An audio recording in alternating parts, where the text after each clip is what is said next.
Hey guys, EDDBUD here, and today I'm looking at a multi-sport watch from COROS called the APEX.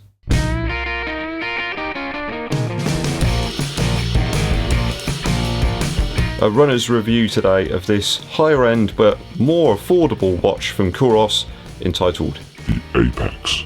I've tested this watch out over a couple of months and there'll be a few direct comparisons to my trusty Garmin 245.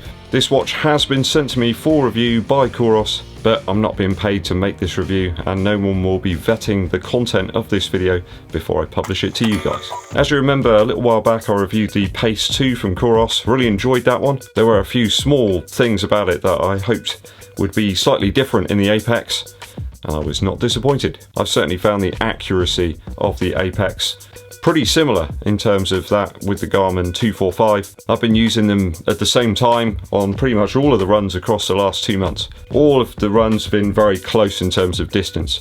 I've been using miles on the Garmin 245 and kilometers on the COROS. You got the typical set of features here on the APEX: wrist-based heart rate and waterproofing, although there's very limited opportunities to test that out right now. In fact, I've kind of forgotten what the sea even looks like. I haven't seen it for so long. It's been asked of us that we limit our travel, so maybe one day I can test it out in the sea. An altimeter is featured here on the APEX, which is very useful actually in terms of the local area is very hilly. Good to get a better appreciation of just how steep some of those hills are, and obviously when you're going down them as well. One thing I have been very impressed with the APEX is that of its sensor connectivity. I managed to attach up loads of different things to this in terms of its Bluetooth connectivity, so that's just something to bear in mind. Those of you who are interested in how heavy the watch is itself, I did a few comparisons there. So my old Apple Watch 2, which I shan't ever use again after it ate my marathon, this one comes in about 62 grams or 2.2 ounces. The Garmin 245 comes in at 41 grams or 1.4 ounces. The APEX falls somewhere in the middle there at 56 grams on 2 ounces on the money. I found no issues attaching the APEX up to my Polar OH1 Plus heart rate monitor, and I actually managed to get it to connect to both the APEX and the Garmin at the same time. I'm not entirely sure how that works. I did read somewhere, I think, that the majority of Bluetooth devices are kind of like a point-to-point connection. I could be wrong about that, but I'm sure I tried to do it in the past and it didn't work. But it seems to work here. I had the exact same readings from the sensor on both of the watches. That aside though, I found the heart rate sensor on the APEX to be very accurate. Certainly in line with other wrist-based heart rate sensors that I've tried out in the past. I mean, my bony, skeletal-like wrists don't work that well with wrist-based heart rate sensors, but I found that the results were pretty much spot on what I would expect, certainly in comparison to the Garmin. So watch functions here are accessed by a single click of the dial, which certainly gives a more robust feel and closer control than the plastic one that's on the Pace 2. As you can see, a dizzying array of activities are available on the APEX. Loads of different running types, including that useful track function, bike, pool and open water sessions, triathlon and even skiing. Certainly no opportunities for that in Yeovil. Though you've got to be honest, water-based activities there are very well catered for, so if you're looking for something that's a little bit outside of just running use, then this could be the one for you. I gotta say, overall I prefer the dial and single button approach that COROS are using. I just don't need all the other buttons that are on that Garmin 245. I end up pressing them by accident and it's bleeping and going off when I'm trying to do the washing up. Just don't need all the buttons. I like the simple approach. Less to go wrong and harder to press something by accident. Just a better HCI experience all round. I think less controls make for a more intuitive experience in this case. Some of the options on the Garmin, for example, feel like they're buried under a maze of different menus. You've got to remember all the long button presses. Where are things? It's just confusing. When you're running, you just want to hit a button and do it. You don't want to think about all that stuff. It detracts from the enjoyment of the experience. And I think COROS have got it just right here. I do like the AI trainer quickly informs of how much recovery time is left or expected. And then the following menu there gives you a list of historic activities, pace, running power, cadence, stride length. All the typical things are featured there, along with heart rate and elevation metrics. I think battery life does need to be noted here. I'm getting around a week of use, with about an hour or so of GPS activity logged per day. So actually very good. You're only having to charge the watch every week.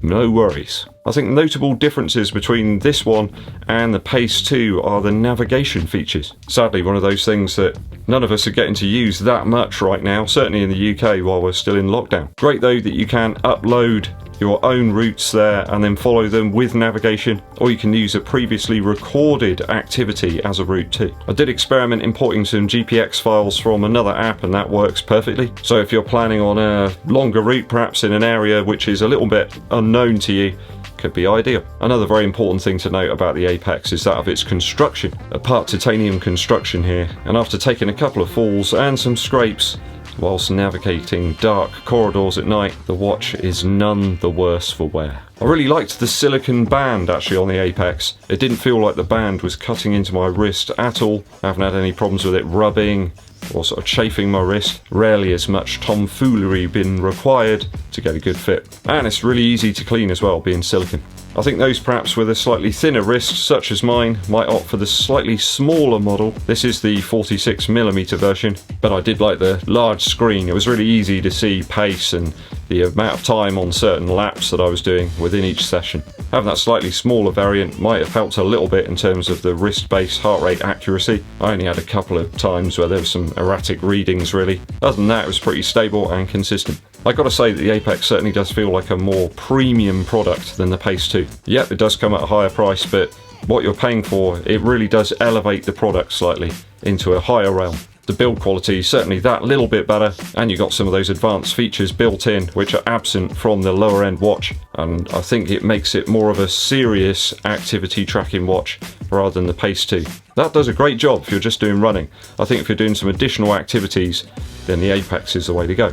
I think a watch is something that you purchase to use for years, not just for Christmas or Easter, or you get the picture. It's a more long-term investment, and I think making the right choice is really important. I've got to say, hands down, I absolutely prefer the hardware controls and the feel of those controls on the Apex in comparison to the Pace 2. And I definitely prefer the controls on the Apex compared to the Garmin 245. They feel much more definitive and concise. I mean, the haptic feedback's there, the vibrations there, it feels like you're pressing physical buttons, and I enjoy that experience. Syncing is quick and very rapid. I've had no issues with that whatsoever. COROS are masters of those updates as well. They've been issuing some firmware updates, tinkering under the hood with their jeweler's screwdrivers, like software ones. You know what I mean? Lots of new features, updates and improvements on the way.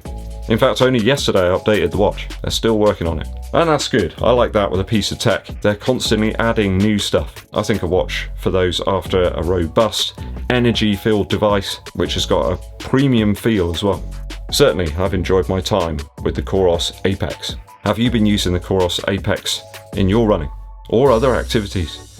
Let me know your experiences, thoughts and opinions down in the comments. Hark, do I hear a musical interlude? Back in 1995, Elliott Smith released his second album, entitled Elliott Smith. It certainly was probably at odds with what was going on at the time. You know, an acoustic album with a very lo-fi sound.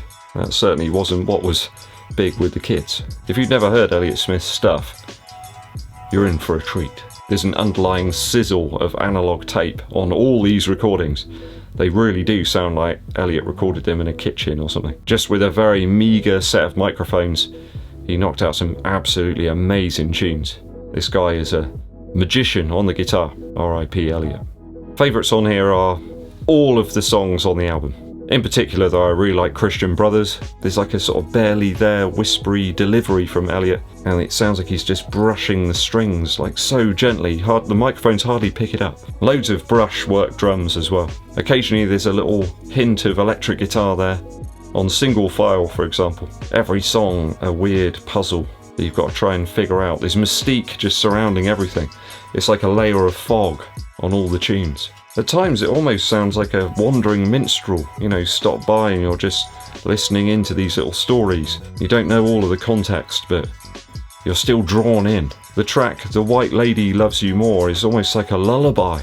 Elliott Smith switches up the time signatures on quite a few of these tunes. He does like using the waltz time. It really does make it quite refreshing. I mean, listening to this album, there's no production rubbish on here. It's just these beautiful songs that are captured like a painting, like a moment in time. Can't be dealing with this stuff at the moment. It's just overproduced pap.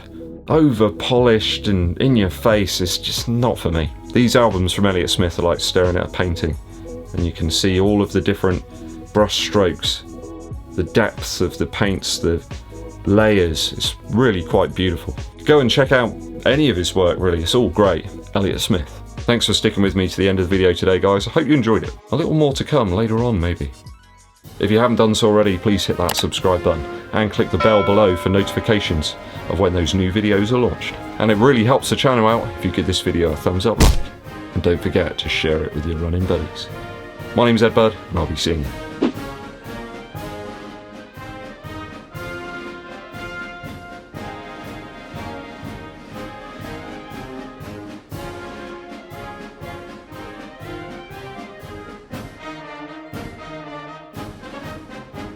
Lots coming up very soon, guys. A review of the Adidas Solar Boost 3. Also, is that the door? The Hoka One One Mach 4. And the Vaporfly Next Percent 2.